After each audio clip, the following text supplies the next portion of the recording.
Bienvenue sur le Pharmapreneur. Aujourd'hui, on va plonger au cœur de la gestion officinale en explorant deux axes cruciaux, à savoir la management et la rentabilité. En tant que pharmacien entrepreneur, nous savons à quel point il est important de maîtriser à la fois les aspects humains et financiers de notre métier. Ce podcast va nous fournir des clés pratiques et des conseils concrets pour faire prospérer votre officine tout en renforçant la cohésion de votre équipe. Alors la confiance, l'écoute, la disponibilité, voilà des qualités qui apparaissent essentielles pour tout manager et plus encore pour un pharmacien. Selon une étude récente, 84% des employés considèrent qu'un bon manager se distingue par sa capacité d'écoute et sa prise en compte des avis de son équipe. En pharmacie, où les équipes sont souvent de petite taille, chaque interaction compte. Être un bon manager, c'est d'abord faire preuve d'une écoute attentive, comprendre les besoins de son équipe, de se montrer disponible. Par exemple, un pharmacien titulaire qui prend le temps d'échanger avec ses collaborateurs leur donne la possibilité de s'exprimer, de proposer des idées, d'améliorer ensemble le fonctionnement de l'officine. Ensuite, il s'agit d'être un manager participatif. On implique son équipe dans les décisions, on valorise leurs compétences. Un responsable officinal efficace ne se contente pas de donner des directives, mais il encourage ses collaborateurs à s'approprier leurs tâches, à développer leurs compétences et à se sentir responsable de la réussite de l'officine. Alors dans un contexte économique en constante évolution, la rentabilité est un défi majeur pour les officines. L'article sur les leviers de croissance mentionne plusieurs stratégies que nous, pharmaciens, pouvons adopter pour booster notre rentabilité tout en continuant à assurer notre mission de santé.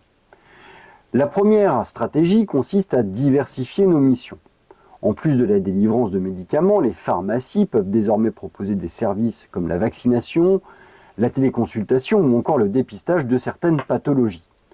Ces nouvelles missions permettent non seulement d'augmenter les revenus de l'officine, mais aussi d'attirer de nouveaux patients, de fidéliser une patientèle, de renforcer notre rôle dans le parcours de soins. Ensuite, il y a l'optimisation de l'espace de vente. Le merchandising ou l'art de bien disposer les produits joue un rôle essentiel.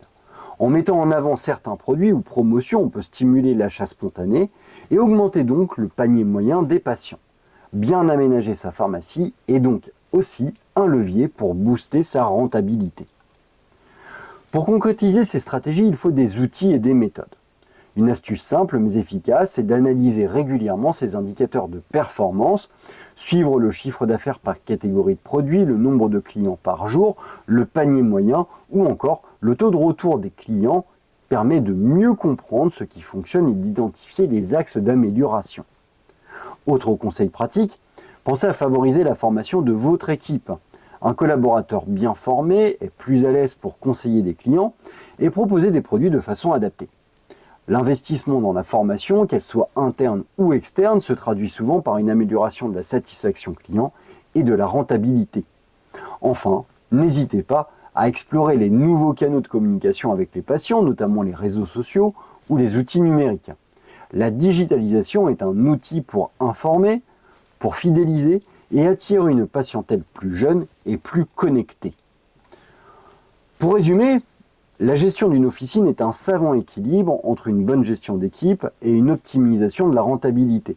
En travaillant sur notre management et en activant les leviers de notre croissance, nous pouvons faire prospérer notre officine tout en accomplissant notre mission de santé publique.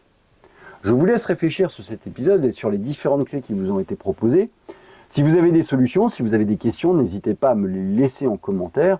Je vous dis à très bientôt sur votre podcast Le Pharmapreneur pour continuer notre discussion autour de l'entrepreneuriat en pharmacie. À très bientôt.